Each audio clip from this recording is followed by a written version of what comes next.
Here are 5 hidden secrets you didn't know about Assassin's Creed.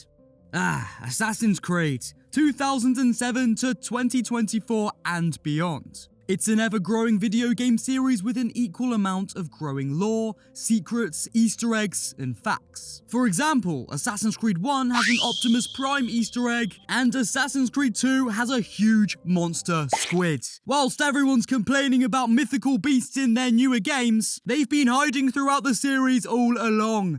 In this video, I will share with you 5 things that you probably didn't know about Assassin's Creed. Some will be lore related, some will be in-game secrets, and others will be to do with development. So by the end of this video, you should be on the road to becoming a seasoned assassino. Give the video a like if you enjoy it, and press subscribe to stay in the loop with everything Assassin's Creed. What's the Assassin's Creed symbol actually represents? But first, I have an announcement to make. The time has finally come that I make a Patreon.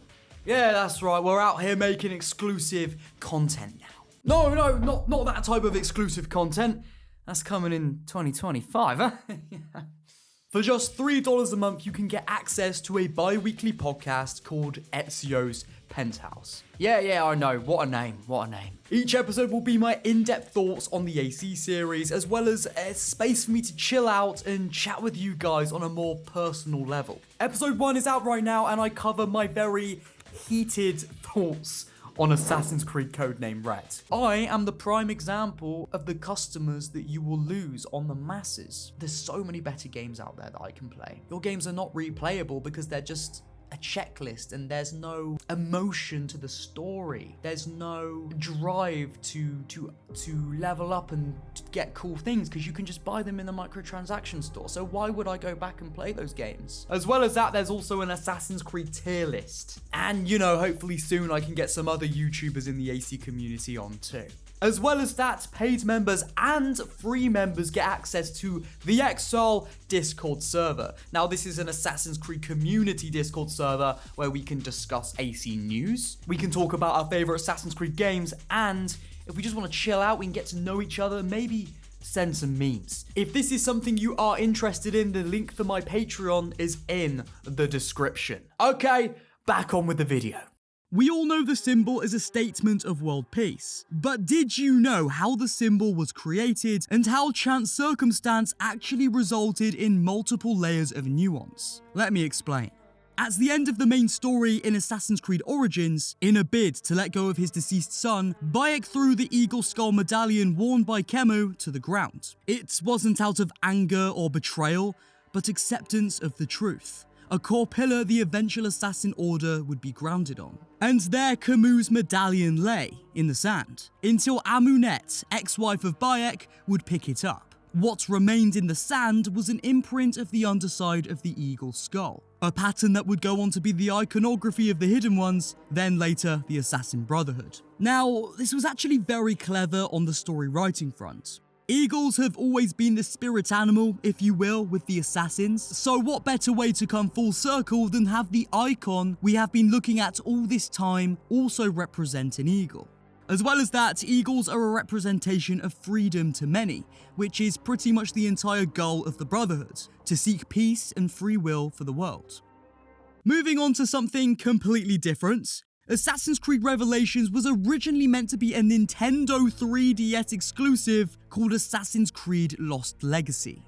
We don't know too much about what this game would have been, but what we do know is that it would have been very similar to Revelations. When Ubisoft likely realized how much potential the story had, they probably came to the decision that they would make a lot more money by turning it into a game for the PS3 and 360 rather than take a risk with the 3DS. To my knowledge, the game was actively being worked on, and who knows, maybe out there somewhere tucked away in the Ubisoft archives is a working build of the game. I'm thinking of making a video dedicated to this lost 3DS game, so subscribe and you won't miss it.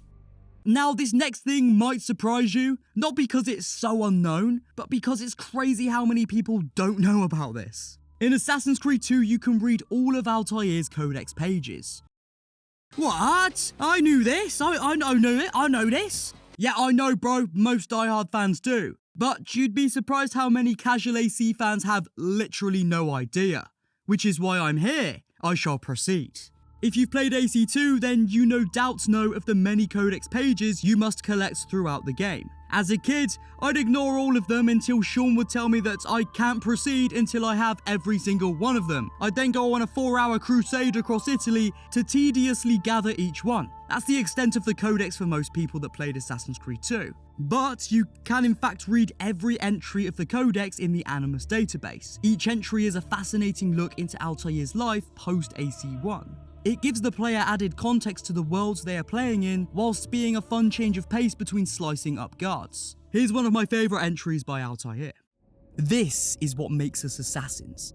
Not the removal of a finger, not a false promise of paradise, not the prohibition of poison.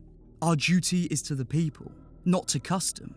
If we must sneak, we shall sneak. If we must use poison, we shall use poison. If our blades can be used without removing fingers, we shall not demand they be taken. Here's one you might not even believe. It's true nonetheless. The Assassins and Templars were actually real. Yeah, really. Okay, sure, there weren't pieces of Eden, animuses. Animuses? Animi? What do you think, Lucy? Lucy? And they didn't wage war across centuries. In the real world, they existed during the Third Crusade, which is why that's where the first Assassin's Creed is set. They really were a brotherhood existing at the time in the Holy Land. Now, to my knowledge, the Assassins and Templars were never properly directly involved with one another like we see in the game, but feel free to correct me in the comments. The Assassins were led by Grandmaster Hassan Sabah in the Fortress of Alamut, which is seen in Assassin's Creed Mirage. The Brotherhood's motives were purely political and religious. They would take out targets such as politicians, military leaders, basically anyone who stood in the way of their beliefs. Each assassin would be adorned in white robes in order to hide their face. This mysterious symbolism would spark true fear throughout the Holy Land.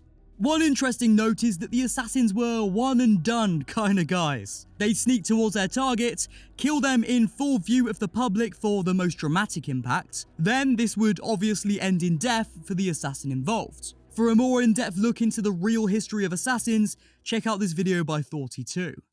Our last Assassin's Creed secret for today is from the first game. When playing as Desmond, if you gain access to Warren Viddick's office, you'll be able to read through emails on a laptop detailing numerous pieces of Eden. My favourite one being a time-travelling device. Abstergo were able to use a piece of Eden to make an entire naval ship disappear, and then manifest itself in a future state for around 18 minutes. Now, this could have many wider-reaching implications for the series at large if Ubisoft ever decide to revisit this concept. I'd recommend checking out the Assassin's Creed Conspiracies novel. It explores these themes in more detail.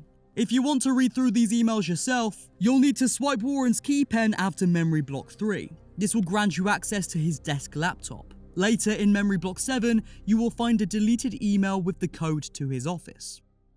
So, there you have it, folks. 5 things you probably didn't know about the Assassin's Creed series. If you enjoyed this video and want to keep up to date with everything Assassin's Creed, then press that subscribe button. Just a reminder that my Patreon is linked below if you'd like to become a free or paid member and gain access to much more content from me. I love you guys, mate. The father of understanding guide us. I will see you soon.